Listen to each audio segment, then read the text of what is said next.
নমস্কার, আমি প্রমিলার রান্নাঘরে তোমাদের সবাইকে স্বাগত। আজকে আমি মসুর ডাল পটলের একটা রেসিপি তোমাদের সঙ্গে শেয়ার করব। আশা করি রেসিপিটা তোমাদের খুব পছন্দ হবে। পছন্দ হলে অবশ্যই লাইক শেয়ার করো, আর আমার চ্যানেলে নতুন হয়ে থাকলে চ্যানেলটাকে প্লিজ সাবস্ক্রাইব করে দিও।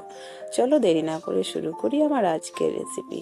এখানে দেখো আমি কিছুটা পটল খোসা ছাড়িয়ে দুই দিক কিন্তু কেটে নিয়েছি, যাতে করে লবণ হলুদটা ঠিকঠাক ঢোকে।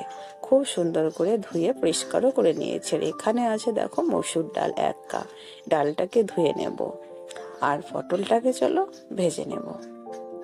তো গ্যাসের মধ্যে কড়াই বসিয়ে দিয়ে দিলাম সরষের তেল। তেলের মধ্যে অল্প একটু হলুদ দিয়ে দিচ্ছি।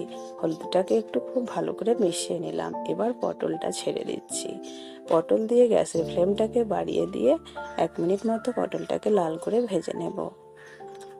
একটু নাড়াচাড়া করে নিলেই কিন্তু পটল খুব সুন্দর ভাজা হয়ে যাবে।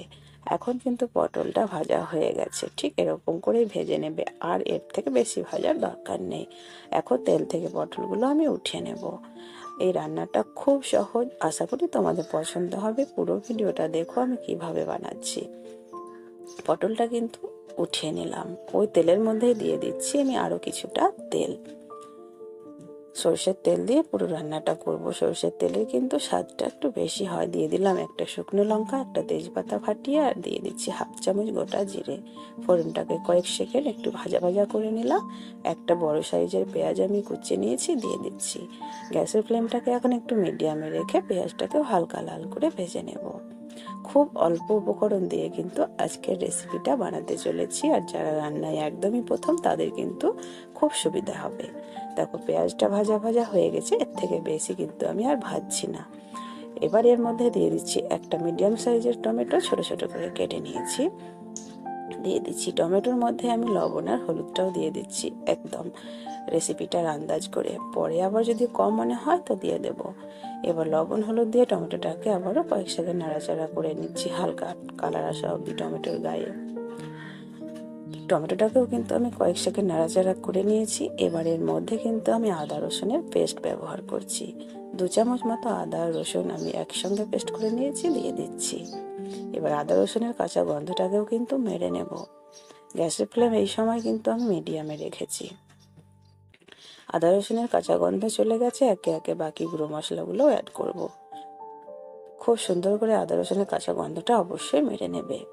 এখন দেখো দিয়ে দিচ্ছি আমি 1/2 চামচ মতো ধনে গুঁড়ো, দিয়ে দিচ্ছি 1/2 চামচ মতো জিরে গুঁড়ো, আর ঝাল লঙ্কার গুঁড়ো দিলাম। আন্দাজ করে যে যতটা ঝাল পছন্দ করো ততটাই দিয়ে দেবে। মশলাটাকে কিন্তু মিডিয়াম আঁচে মিনিট 4 ধরে কষিয়ে নেব। অল্প একটু জল দিচ্ছি, তাহলে মশলাটা পুড়ে যাবে না। খুব সুন্দর করে এখন মশলাটা কালার আসা অবধি কষিয়ে নেব। তেল আর মশলা সম্পূর্ণ আলাদা হয়ে যাবে কষতে কষতে, এভাবে জলটা সম্পূর্ণ শুকিয়ে আসবে। তো তোমরা কিন্তু দেখে বুঝতেই পারছো মশলাটা কিন্তু অনেকটাই কষানো হয়ে গেছে। তেল কিন্তু ওপরে ভেসে গেছে। এই সময় মসুর ডালটাকে ধুয়ে নিয়েছিলাম, দিয়ে দিচ্ছি। গ্যাসের ফ্লেম কিন্তু আমি এখন মিডিয়ামে রেখেছি। মসুর ডাল দিয়ে মশলার সঙ্গে ডালটাকে কয়েক সেকেন্ড কিন্তু আমি ভেজে নিচ্ছি। ডালটাও ভাজা হয়ে গেছে। এবার কিন্তু ভেজে রাখা পটলটাও এর মধ্যে দিয়ে দিচ্ছি।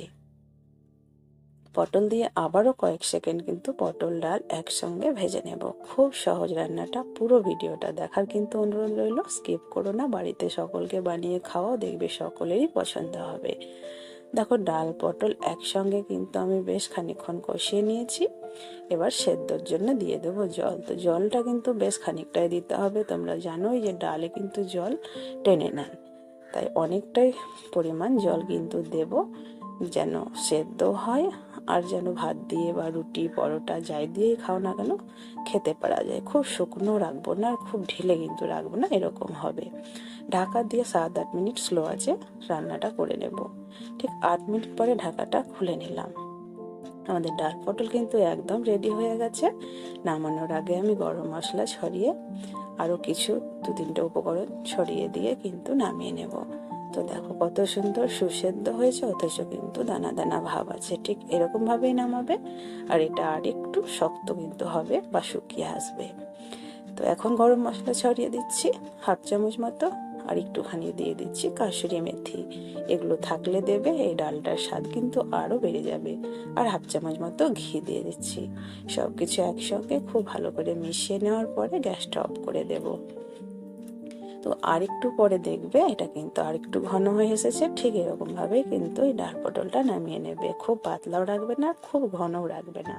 তো আশা করি রেসিপিটা ভালো লাগলে অবশ্যই লাইক শেয়ার করো। আমার চ্যানেলে নতুন হয়ে থাকলে চ্যানেলটাকে প্লিজ সাবস্ক্রাইব করে দিও।